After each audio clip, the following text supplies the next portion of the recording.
there's a thing called proportionality bias. And that is the intuition that many people have that if there is a big event, then the cause of that thing should also be big, or at least similarly big. And it extends to if there is an extraordinary event, then the cause of the thing should also be kind of at least in the same ballpark in levels of extraordinarity.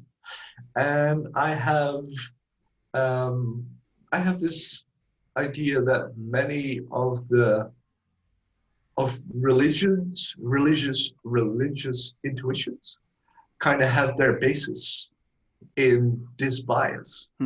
It kind of comes back to, well, the universe is so big and incomprehensible and complex, and so there must be something behind that that is equally mysterious and big and all powerful. And I think this is an often overlooked kind of kind of bias. And I have a pet peeve for biases. I like this comes back to the consistency. And try to stamp out the biases and be consistent in that way. What do you think about that, Scott? Like, does this resonate with you, or is this kind of a? I've never heard the theory. What did you call it? Proportional. Proportionality bias. Proportionality bias. Yeah, there's a bunch of bias. Like there's things that are earlier in time have more impact. That's like the recency bias. And there's a whole list of those kind of biases. And you can see them in lots of different fields, but yeah.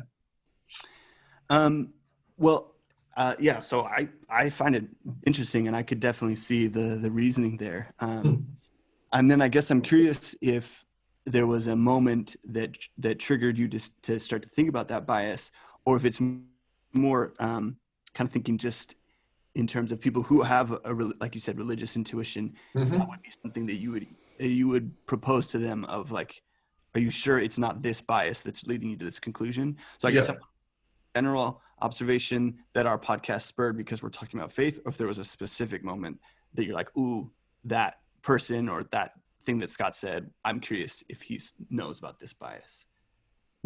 Yeah, well, I've known about this bias for a while now, and I recognize it in different kind of arguments or in different situations when people are speaking.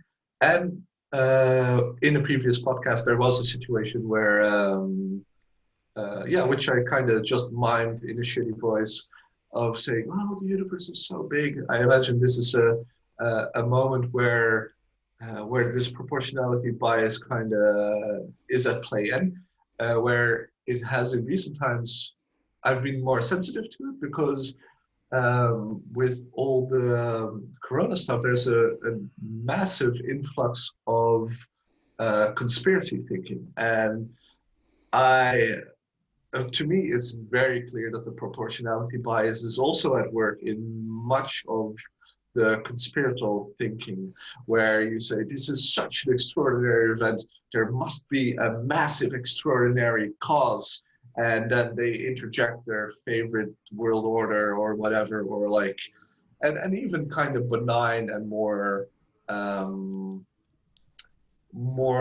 moderate kind of conspiracy theories. They seem to be based almost solely on the intuition that there is something big and impactful happening now. There must be something big of equal size and importance behind this for this to be like this. And they totally discount the kind of the black swan events of the massive events that have almost tiny causes.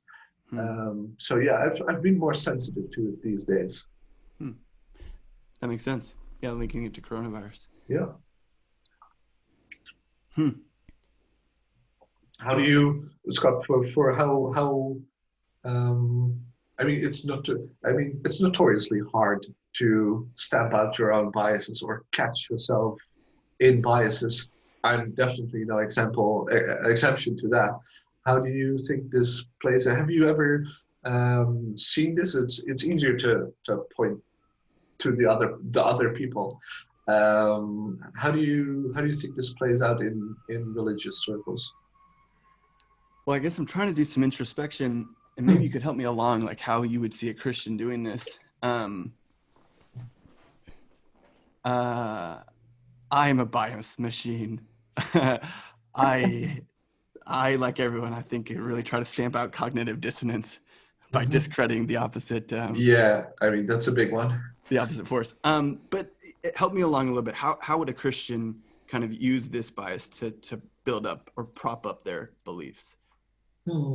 Well, they have a special experience of any kind, whether it be mundane happening that they experience as super special, or it's actual like in your case maybe someone becoming a parent. That's kind of a big thing for many people. And I imagine for a Christian it can be tempting, I imagine, to see in this extraordinary happening an extraordinary force at work. Yeah, that's super interesting. Yeah, to almost explain, like, well, this must have been God. Extraordinary. This time I should have died. Yeah, or even like seeing a sunset or whatever, and like having a beautiful experience, and bringing in this divine thing, and not just after a while, like as their first guess. That's a big giveaway. And you feel like it's intellectually dishonest to maybe see a beautiful sunset and just be like, let's thank God for this moment. I mean, you're totally free to do that. And I feel like Sterre is more saying like, I can see this beautiful sunset because God put me here in this moment looking at the sunset instead of thanking him afterwards. Oh, like more the orchestration of a moment or something. Yeah, I imagine I could apply it to both, but the way you phrased it makes it very harmless. Like, what could be wrong about thanking whoever, and that's fine. And in a way, many biases are fine until they're not. Yeah, totally. Yeah. Do you think there's an overemphasis on, because a bias would lead to an overemphasis on a certain thing, whatever the bias is. I would argue, or I think I perceive an overemphasis on a grand experience, having a grand meaning with a grand being behind it in religious circles. How would you see that? Yeah, again, it's a bit hard for me to fully dive in without kind of having this like concrete moment in someone's life, my life, a previous guest's life, that we're like unpacking. We're like, well, this moment he attributed this feeling that he got to God, this sense of peace, and it was an impressive moment. There was impressiveness in the sensations he was feeling. Peace when he wasn't feeling peace prior. A lack of anxiety when that was the defining characteristic of his life. And there was something significant, boom, this moment, sense of peace. And so his observations of the sensations are not wrong. No. But then it seems like what you're saying is significant moment, significant conclusion that then creates a whole life around that, like God exists. In that moment, I found it. He didn't speak audibly, but I felt his presence is often words Christians use.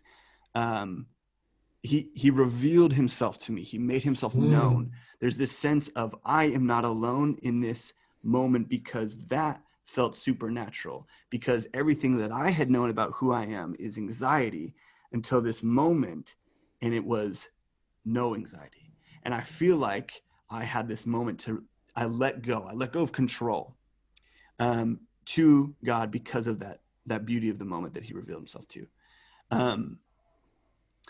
And so it seems like you are in that moment saying, still significant, and you're not trying to detract from the significance of their moment, and not even trying to say, well, what you observed is not what happened. None of that. And even celebrating, I'm really glad you found a moment of zero anxiety that led to a life free of anxiety, or less, significantly less.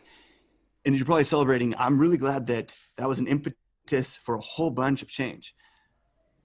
But, and so then this is what I don't know if you're saying. You're either saying that wasn't God and you shouldn't call it God, but keep having the change that you found, or you can't be certain that was God, so be careful in what you're attributing to God. Yeah, I'm leaning more towards the latter one, like The be careful side. the be careful, since this bias seems to exist. So if you fall into a bias over and over and over again, it can lead to a pretty significant story around how this bias is influencing your life. And I would be wary of that. Yeah. Just as I would be wary of having my life influenced by other biases. Joey, I'm kind of curious if you've got any thoughts to throw in, because I've got some other thoughts on this too, just of how the nature of faith and bias. I'm kind of curious to see what the link might be there between those two words. But yeah, Joey, what do you think of this whole idea of proportionality bias? Proportionality bias. And then Joey, any of us, is there other moments in our personal life that we could point to? That's really what I'm curious about. How's this play out? Because I kind of get it on like a theoretical level, but no, I feel like you can also look at it as like that you have a big bias towards certain people because your friend group consists of certain people.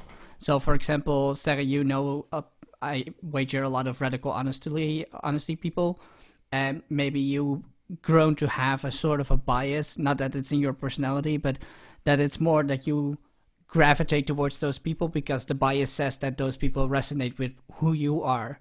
And I feel I do the same with my friend group, is that I become friends with a certain type of people. And that in that bias, that I noticed that during my speed dating a little while back, is that I have a bias towards certain people.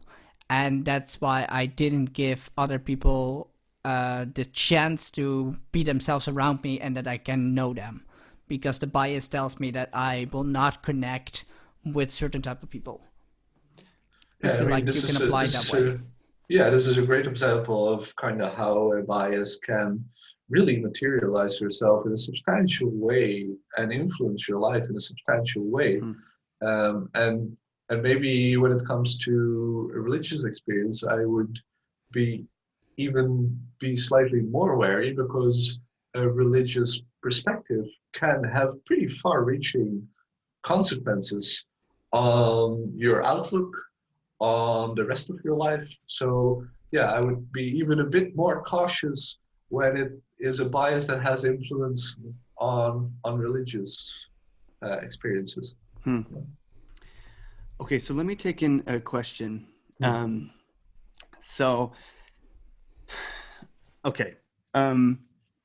of Christianity is, or I guess it could be any religion, but I know Christianity, so I'll speak from there. No one wants me to speak on Baha'ism. I don't know anything about it. I know a little bit anyway. So part of believing in a religion is finding a narrative that you believe on faith. And it is often, because it's in the realm of spirituality, it's linking dots kind of behind the scenes of the natural world. Things like a soul, and it's seeking to describe what is the connection between humans, how do we interact with each other, and where does love come from, and things like identity. Who are you at your core versus who are you that you've learned to be or that society tells you you are. This kind of ties back into our thoughts on human nature. But so much of Christianity for me is finding the core of who I was made to be. So made being one of the parts of Christianity, made, not just happened. And if made, then made purposely, and if made purposely, made by something, and if made by something, made with an intention. And then of course Christianity purports that person, that thing, is a deity that is knowable. It supersedes human nature, and it is a loving Father, a loving God, who Father is our best representation of his relationship to us, father to children. And so Christianity, as I look at my identity, and again, talking about who I am at my core versus who I've learned to be, some of the things, let's say there's like a box here in the outer rim box.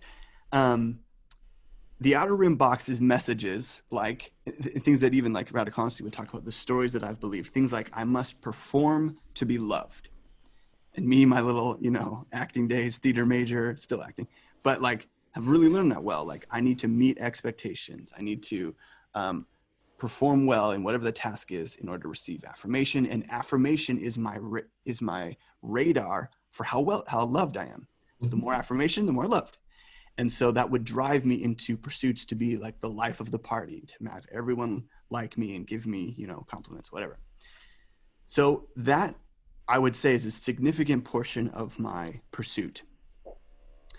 But then as I've become more and more integrated as a child, but then as an adult, as I started looking into things myself, finding the message within Christianity that you are valued because you're made and because of God's sacrifice on your behalf. It's basically like there is a difference between humans and God, and he came down to bridge that gap. So that's where Jesus fits in.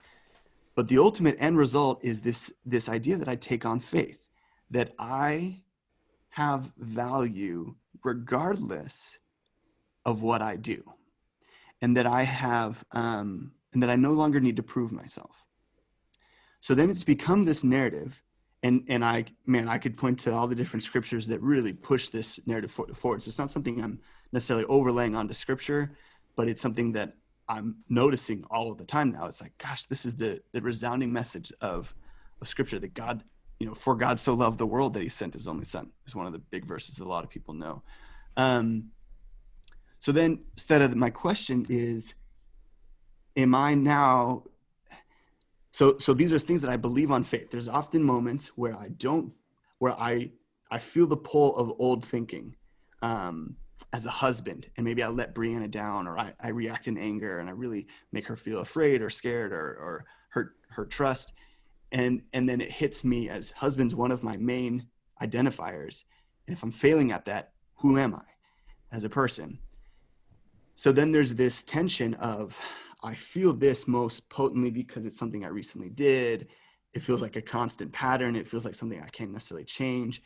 And yet I have this narrative that I'm also holding on to by faith, and that might be where the bias is, but I'm claiming that God is changing me even though I can't necessarily see that change, because he's my maker and loves me and has that vested interest in making me into this new creation, this new man, basically modeled after the person of Jesus. So that's like where the Christians go. And so it is something that I believe on faith. It's like even the moments where I'm not feeling it, I choose it, kind of thing. Okay. So hopefully that all kind of made sense as I unpacked a little bit of there. But then as you've been thinking about this bias, how would you then reflect back on what I've described?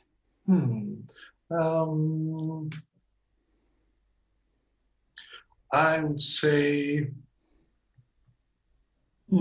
I might have to ask you a question first because um, you said one phrase that stood out to me while you were speaking was um, having value regardless of what I do.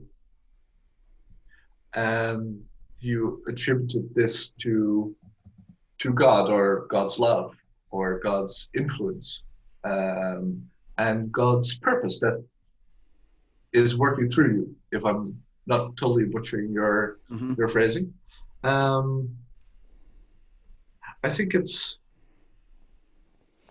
totally. Um, I think it's totally possible to rephrase this story and make it retain all the important parts while taking out the notion of God. And to me, that would even feel more empowering, I would say. But this is clearly talking about bias. This is clearly my bias. Huh. I have a strong drive to be independent and self-sufficient, and so yeah. So yeah, in light of your story with this, so if you can, how would you feel about your story if you took God out of the equation? Yeah, a great question. Okay, so the way I would articulate that is it would be, okay, so now I'm just believing something because I want to believe it. Scott, you are a good person. Even though my evidence might be otherwise. But that's still faith, right? Yes, but I think the difference here is one is I'm an island, and I'm going to protect myself with affirming self-beliefs, almost like I'm visualizing it. You're a good person so that you will become a good person, essentially. Versus the flip is I'm a depraved person and I have no good apart, like on my own. And that there needs the maker who made me to redeem. Yikes. So basically, God made us without sin. We chose our rules versus his, so that's what broke the relationship. So basically, I live in a sinful state unless he intervenes. That's maybe where the God part comes in. Yeah, but with the whole sinful part, that's where God, the story of God, is already manifesting, right? Yeah, it's part of the narrative. Yeah, so I was asking to take God totally out of the equation. I know. Sorry. Yes, you're right. Okay. Like totally. Like all the way down. No God all the way down. Yeah, and maybe this is where my bias pumps in. Part of me wonders, from a bias standpoint, can you have change when it's just instituted from within yourself? Or wherever it comes from, you know? Actually, I want to interject. I think yes, because there's a lot of people that don't have beliefs and do not believe in any form of God. So they have to, like me, pump it out of themselves. If you want to change, there has to be a belief in a better tomorrow, but you can't count on a God if you don't believe in a God, so to speak. So anyone can pump that change out of their system if they believe they as a person can do it.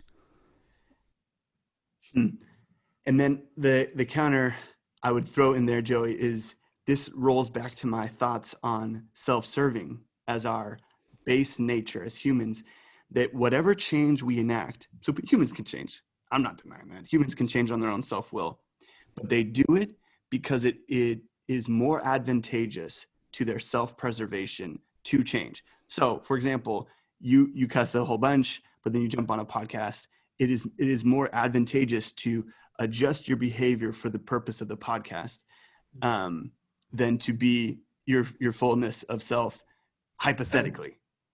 How would you view like self-deprecating or self-destructive behaviors? There are proper self-destructive behaviors like codependency and yeah, basically going against your better judgments because of fear or Addiction. whatever. Addiction is Mm-hmm. a great example, and that can be from sugar addiction to heroin all the way on the and everything in between. So how would that work? And you're asking me how would that work in terms of human change? Yeah, so how if you you totally got it. Well, you said it was because of their own humans change because of you put to Joey like they change because they're self-serving. And I would say they would also either change or not change because of many reasons, a bunch of which are totally not self-serving and even self-destructive. Oh, they would change. Okay, yeah. Maybe they have like someone with an eating disorder and they're trying to change their body. Or many or like stay in an abusive relationship or Yeah. Well, and again, I think this is why we need something outside of human nature to point us the way, because everything you're bringing up is exactly right. Humans have the ability to distort reality and then try to change based on their distortion of reality. The idea that I must weigh less than 100 pounds, or the idea that I must have this kind of body, or I must, if I just sleep with one more woman, that would make me fulfilled. There's this distortion, and I think addiction's often from distorted reality. So they are still trying. They're still in their human mind capsule, trying to come up with what will make me happy, what will make me feel more purposeful, and that's where the distortion comes from. So that's why you need something outside of humanity to point the way. Yeah, I don't see that necessity, and why. So how would that work for? Does that still apply to people with no faith, or even rejecting of faith? I mean, I think there is an easy answer, like God influences even those people who don't have faith or even believe in a different God. But I find this a very unsatisfactory answer. My personal answer, because I am till this day still dealing with either depression or, and a very honest answer, suicidal thoughts.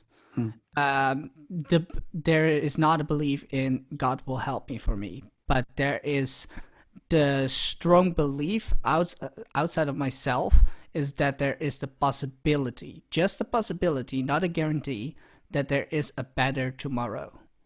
And just that initial thought is what keeps some people going. That can be enough. For other people, it has to be a partner. Like, it can be out of their own thing. There's some people that even buy a dog, and that is enough. And in those 12 years, their life changed for the better. Yeah, I mentioned there's a whole host of thoughts like that, and which can be similar or totally different. And some of them are totally delusional, and some of them are totally worthwhile thoughts. But they do keep people going, and they do elicit change. And it seems in that context, a God seems almost superfluous. Yeah, no, I definitely hear what you guys are saying, and I think I really do want to acknowledge that there are humans who reject faith, like you said, Seda, or follow different faiths in mind that have worthwhile pursuits. And maybe the thing would be to try to figure out, is there a separation between worthwhile and not worthwhile pursuits?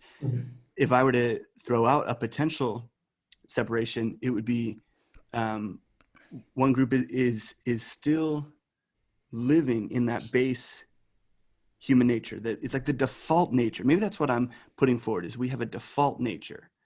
Default being like it's autopilot, it's automatic, and that's the survive by besting others. That's the self-serving that we saw with plants. But then there's people who can transcend. I think I've said this before, transcend that. And it's when you start to care more about others than you care about yourself. That's the transcending of self-servingness, selflessness. And I think we all have sparks of both. I think we all have the ability to see a better nature and the ability to see within us that default nature. So then the question is, how do you get to a selfless life versus a selfish life? And so that would probably open up a whole nother conversation of how is that worthwhile? Should that be what we pursue, and how do you get there? But that's maybe where I've got my confirmation bias. I believe that it takes something outside of humanity to truly show us what it looks like to live selflessly. Yeah. I mean, I can resonate with that. Like, it is a train of thought that's kind of easy to envision, and kind of it has analogies in the world for sure. Like, something outside us showing us the way, for sure. That's a very old motive. And I would say, yeah, but for me, that doesn't carry enough weight to, it's just one of the many, many, many options. Like we talked about with Joey, one of the many ways people find purpose and find a way to keep going. That sounds all very depressing, but people are also flourishing, find a way to flourish, for sure. And yeah, it's just one of the options, and I don't think it doesn't feel very compelling to me. And I think it has a few downsides as well, in the sense, the fact that it is outside of us can make, for some people, spark some hopelessness or helplessness, because it is outside of them. Like they feel like they can't do it, and it would work better for something. Yeah, exactly. Yeah. Like it would sort of work better for them if they had the conviction that it was within them. And for other people, it might be different. Yeah.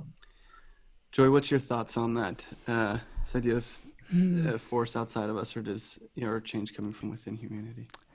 Well, in a way, I mean, it's both. I think the moment you put your faith into a God and you find that it gives you the strength to accomplish something, in a way you look for an outside source to give you that strength, but at the same time, because you can't confirm that it isn't, or that it is or isn't from that outside source, it's still something you do by yourself. You only find an initial spark to do it. That's what I think about it. In a way, I am kind of jealous that people can believe in such a way. I am with Sterre on this one. It doesn't really trigger that spark in me. Maybe yet. I can see the hope in your eyes, Scott. But that's the reason, like, for me, it's especially just having that faith, like going strong. But if you get that from an outside source, that it's not necessarily a negative thing.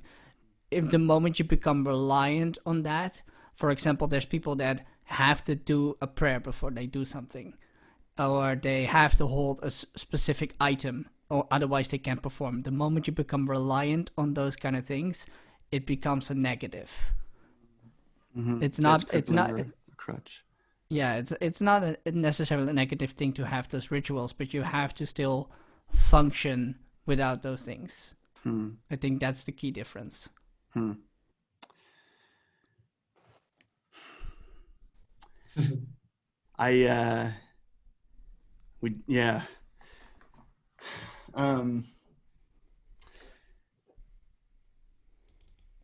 of the things I'm thinking about is there a better way to describe it than outside humanity when it's not linked to a God?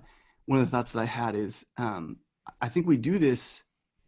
I think everyone does this without God, belief in God. Humans don't come up with many original thoughts. You know, we tag on to what's been thought and said beforehand. For sure. And even the type of person you want to be, it's because you have somebody else or some other people that you have seen their life and said, I want to live more like that. Maybe it's a character in history. For me, a woman named Corrie ten Boom, she's Dutch, is one of my biggest role models. And so she's outside of me. So she's something outside of me. Mm-hmm. Of course, not outside of humanity, but she's dead. She lived in World War II. But her faith led her to hide Jews in her house with her family, something that no one else around them, of course, in the Netherlands, others, but in their circle weren't doing. People were just surviving. And I can't even blame them, because the default nature is very powerful, because it says, why stick out my neck unnecessarily at the cost of my family, my health, my kids, my wealth, whatever. But her faith was the reason she stuck her neck out.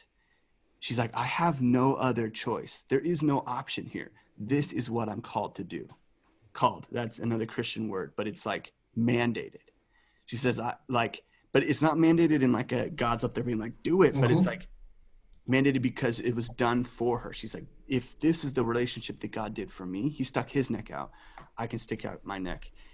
And so I guess, I know it's not necessarily compelling, but I guess I would argue you already do this. You look to people maybe within Radical Honesty or Joey, like as we're watching movies or reading books, and we say, wow, that thought is something I've never interacted with and I really like it. I want to start to integrate it into my life or live like it or be like that person. So that be like or think like, that's in a microcosm what I'm talking about. We look outside of ourselves for change and for meaning. It doesn't just spark within. It always has an outside impetus.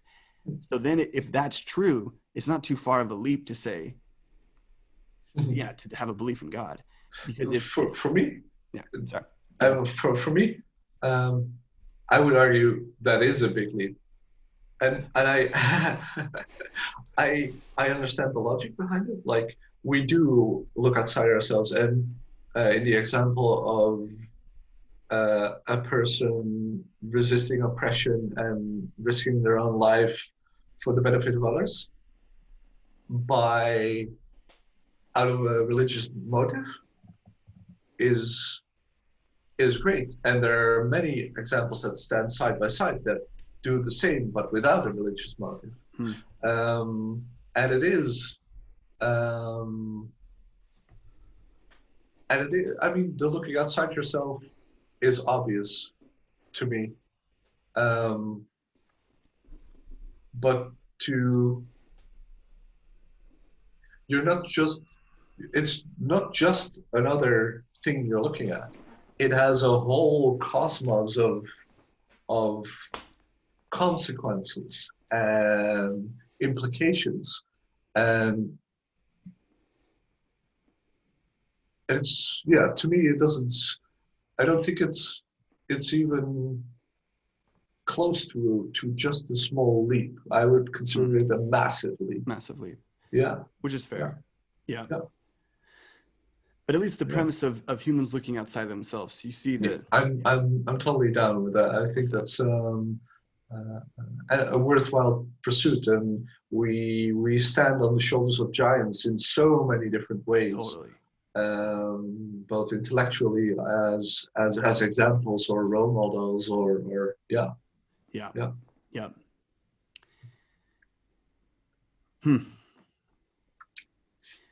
Well, we got back into the weeds. We found ourselves back in the weeds. But the weeds is a good place.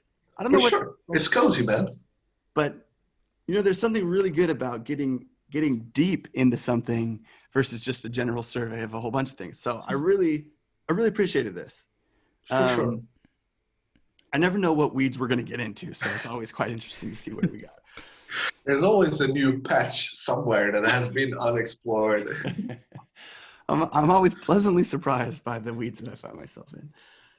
Well, I'd love to do again a little takeaway. What kind of things are you now pulling from this episode? And then we've got one last question. It's Joey's favorite for you, Sterre, and that'll be our wrap ups. But yeah, what things are we taking away? And I'll start this time.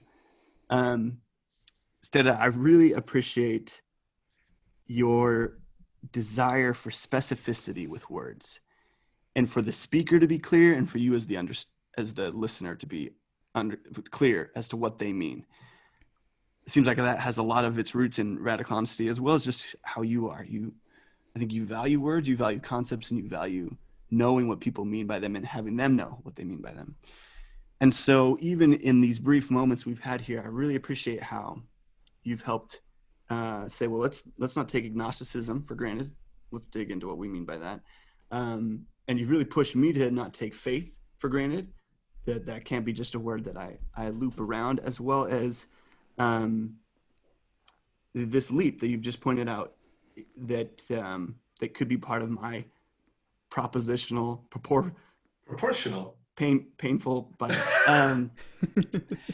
That I might have a fair ideology about the beauty that humans find meaning and truth and direction from sources outside of themselves, but need to come to better conclusions, or at least the rationale of how that links to God.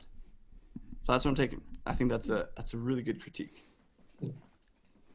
Yeah, I appreciate the words you just said.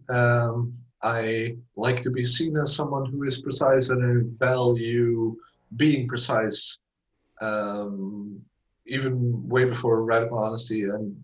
And yeah, I really enjoy the clarity and the and actually the new insights that follow from the clarity. Like many of the things we kind of step over are the source of many misunderstandings or misconceptions even. So yeah, I'm glad I can come be perceived by you as someone who values clarity. What I'm taking away,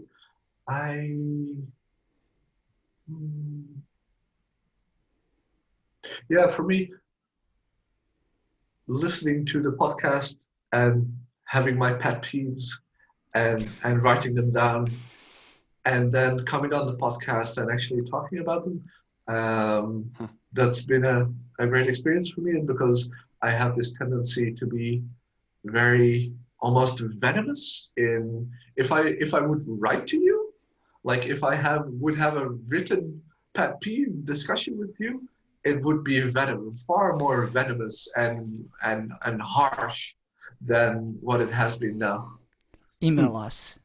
Totally email us. Next time you're listening to an episode and you're like, this is my thought right now, just email us, because we will openly and honestly discuss it, and we will not attack you at all for it. We're very curious what people actually think on the podcast. Yeah, for real.